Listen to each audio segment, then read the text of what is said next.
আদর্শিকভাবে তো এই কথার সাথে দ্বিমত করবার কোনো সুযোগ নেই। রাজনীতিবিদরা রাজনীতি করবেন।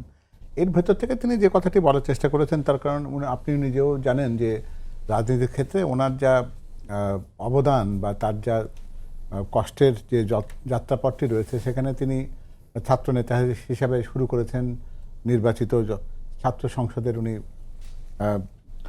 ভিপি ছিলেন। সে একই সাথে আপনার এরশাদ বিরোধী আন্দোলনের সময় তিনি গুলিবিদ্ধ হয়েছেন, রাজপথে ছিলেন। অর্থাৎ রাজপথ যে কাউকে রাজনীতির শিক্ষা দিতে পারে তার যদি কোনো উদাহরণ নিতে চাই তাহলে রুহুল কবির রিজভী সাহেব কিন্তু নিশ্চয়ই একটা খুবই সুন্দর একটা উদাহরণ।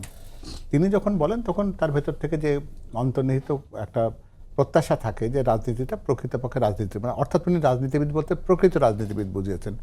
রাজনীতি তো সংঘাতের কথা বলে না। আপনি যে উদাহরণটি দিলেন যে অন্তর্দ্বন্দ্ব বা দলীয় কন্দলের ভেতরে যে মৃত্যু বা প্রাণহানির ঘটনা ঘটেছে, এটা রাজনীতি বলবো না আমরা, এটাকে তো রাজনীতির বাইরে রেখে কথা বলতে হবে।